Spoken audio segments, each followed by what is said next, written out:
Jimin common রুমে ঢুকে দেখলো জিচাং চুপচাপ একটা বেঞ্চের নিচের দিকে তাকিয়ে বসে আছে। কি অবস্থা করেছো এটা নিজের? ঠিকই আছি, তুই কেমন আছিস? ভালো। কোথায় ছিলে এতদিন?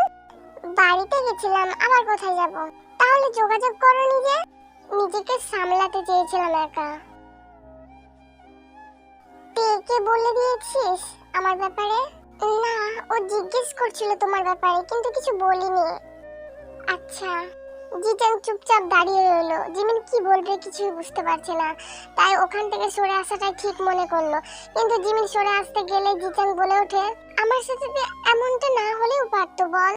কেউ কখনো আগে থেকে বুঝতে পারে না যে সে তার কার উপর অনুভূতি আসবে। তুমিও বুঝতে পারোনি, এমনকি তেও নিজেও বুঝতে পারছে না সে জাংকুকদাকে ভালোবাসে কিনা।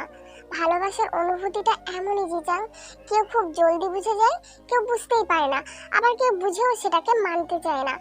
অনেকে আবেগকে ভালোবাসা মনে করে, আসলে যাকে ভালোবাসে তাকে দূরে ঠেলে দেয়। আবার অনেকে বিশ্বাস করতে পারে না যে তার অনুভূতি ভালোবাসার কারণ সে তো কাউকে কোনোদিন ভালোই বাসেনি। এটাই জাংকুকদার সাথে হয়েছে। আর তে ও নিজেও জানে যে ভালোবাসে, কিন্তু সেটা মানতে চাইছে না ওর প্রতি জাংকুকদার করা ভুলের জন্য।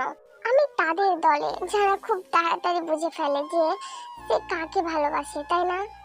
সত্যি কি তাই জিজাং? জিমিনের প্রশ্নটা কেন যেন জিজাং এর বুকে এসে আঘাত লাগলো। আমি তোমার অনুভূতিকে অপমান করছি না, আমি শুধু বলতে চাইছি তুমি কি শিওর?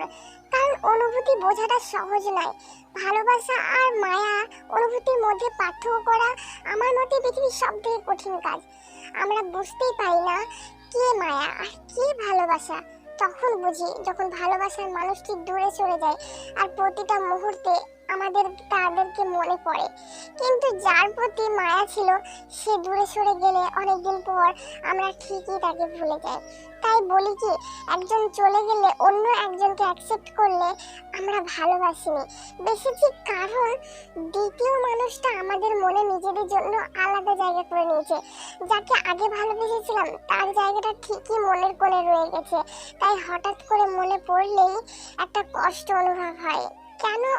কারণটা হলো তাকে ভালোবেসেছি সত্যি। জিমিন থামলে জিজাং ছলছল চোখে ওর দিকে তাকিয়ে বলে, দূরে সরে যাওয়ার পর বুঝতে পারলে তো অনেক দেরি হয়ে যাবে, তাই না? হ্যাঁ, ওই জন্যই তো বললাম সব থেকে কঠিন কাজ। বুঝে উঠতে না পারলে বা দেরি হয়ে গেলে সারা জীবন কষ্ট পেতে হবে। আর যারা বুঝে যাবে তারাই ভাগ্যবান এই পৃথিবীতে। কিন্তু বুঝবো কি করে দুজন মানুষকে একসাথে ভালোবাসা যায়? এই প্রশ্নের উত্তরে আমি বলবো হ্যাঁ যায়, কিন্তু একটু তফাৎ থাকবে। কেউ একজন 20 আর কেউ 19। মায়া আর ভালোবাসাটা তোমার তখন ওরকম মনে হবে, তাই সেই সময় দুজনের থেকে দূরে সরে দেখো। একজন না একজনের কথা ঠিকই বেশি মনে পড়বে। তফাৎটা খুবই নিখুঁত ও সামান্য হলেও তখন বুঝতে হবে সাধে কি আর কঠিন কাজ। জানি না তোর প্রতি আমার অনুভূতির আসল নাম কি, যেদিন জানবো সেদিন তোকে ঠিক জানাবো। অপেক্ষায় রইলাম, নিজেকে সময় দাও, এখন সবটা খুব তাড়াতাড়ি ঠিক হয়ে যাবে। দিলাম তো সময়, এবার কোম্পানি লাগবে তোর। তাই হবে। জিচাং হালকা হেসে চুপ করে গেলে জিমিন জিচাং এর কাঁধে হাত রাখে আর জিচাং জিমিনের দিকে ছলছল চোখে কিছুক্ষণ তাকিয়ে জিমিনকে জড়িয়ে ধরে।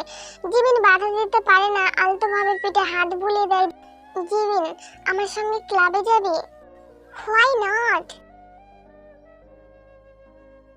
ক্লাবটা ছিল জিচাং এর দাদার, তোরা না আসলে ও আমাকে পৌঁছে দিত। বুঝলাম, এই কথাগুলো সুগাকে বলিস কিন্তু। বলবো তো ভাবছিলাম, কিন্তু শুনলো আর কোথায়। চলে গেল অফিস মন খারাপ করে। আবার দেখা হবে যখন তখন বলে দিস, তাহলেই তো হবে। আসলে আসলে দোষটা আমারই। কেন? ও আমাকে বলেছিল ভার্সিটিতে নিতে আসবে ছুটির সময়, যেটা আমার মাথা থেকে একদম বেরিয়ে গেছিল। আমি ওকে জানাইওনি একবারও যে আমি জিচাংয়ের সাথে আছি, কিন্তু তাও তো তেমন কিছু বললো না আজকে। কি রকম একটা চুপচাপ ছিল, যেটা আমার কাছে খুব অস্বাভাবিক লেগেছে। কোনো রকম ভাবে তোকে আর জিচাংকে কমন রুমে দেখে নাইনি তো জড়িয়ে ধরে থাকা? জিমিন কথাটা শুনে চমকে উঠলো আর তারপর ভাবতে লাগলো কিছু একটা। হতেই পারে, তে যেটা বলছে সেটা ঠিক। আমি আসছি না এই দেখে ও ভার্সিটিতে ঢুকেছিল নিশ্চয়ই। আর ও তো জানি আমি লাইব্রেরিতে থাকি, ভার্সিটি শেষ হওয়ার পর মাঝে মধ্যে। স্কুলেও থাকতাম, লাইব্রেরির পাশেই রুমেই তো ছিলাম। কোনোভাবে দেখে নেই, ভুল বুঝলো না তো, হয়তো কথাগুলো শুনতে পাইনি। আজকে না হোক আগামীকাল আমি ওকে জানাবো পুরো ঘটনাটা। আমি জিজানকে ভালোবাসি ভেবে আবার আমার থেকে দূরে সরে যাবে না তো ছেলেটা। এত ভাবিস না এখন, সুগার সাথে দেখা হলে সবটা বলিস, তাহলেই সব ঠিক হয়ে যাবে। আচ্ছা তুই এতটা স্বাভাবিক কিভাবে? দেখে মনে হচ্ছে জানতিস সবটা। শিওর জানতাম না, আন্দাজ করেছিলাম পুরো বিষয়টা। জিজাংয়ের বিহেভিয়ারে আন্দাজ করতে বাধ্য হয়েছিলাম।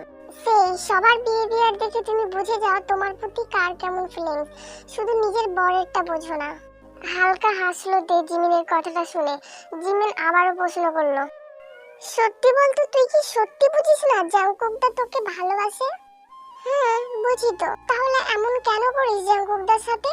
ওনার আগের ব্যবহারগুলো মনে পড়লে মনে হয় উনি হয়তো আবার বদলে যেতে পারেন। কারণ ফুলসজ্জার রাতে করা ব্যবহার আর ভার্সিটিতে আসার পরে ব্যবহার আকাশ পাতাল তফাৎ। এই ভালো ব্যবহারটা যে সাময়িক নয় কে বলতে পারে। আমি শুধু ওনার অনুভূতিটা কতটা সত্যি সেটাই যাচাই করছি। সত্যিকারের ভালোবাসলে কোনোদিনই হার মানবে না। এটা তো জাংকুকদার কথা, তুই ভালোবাসিস না? বিয়ের প্রথম দিন থেকে ওনার জন্য আমার মনে জায়গাটা তৈরি হয়েছিল। ভার্সিটিতে এসে ওনাকে লিজার সাথে দেখার পর সেটা আরো বেশি মজবুত হয়েছে। যত মনকে বুঝিয়েছি ওনার থেকে দূরে থাকবো, তত বেশি জড়িয়ে পড়েছি। প্রথমে ভেঙে পড়েছিলাম ওনাকে লিজাকে আই লাভ ইউ বলতে শুনে। তখন ঠিক করেছিলাম কোনোভাবে আর ওনাকে নিয়ে ভাববো না। তাই তো সবসময় নিজেকে বোঝাতাম আমি ওনাকে ভালোবাসি না, কিন্তু মনে মনে ঠিকই জানতাম যে আমি ওনাকে ভালোবাসি। তাই তো লিজাকে মানতে পারি না ওনার পাশে, ঠিক যেমন উনি এখন কাউকে মানতে পারে না আমার পাশে অন্য কাউকে। ভালোবাসি দেখে ওনার সাথে কথা বলি, ভালো না বাসলে এড়িয়ে যেতাম। জিমিন হুট করে তেকে পিছন থেকে জড়িয়ে ধরে বলল, কি মজা, দুজনেই বুঝে গেছে, এবার শুধু প্রকাশ করার অপেক্ষা। হুরে!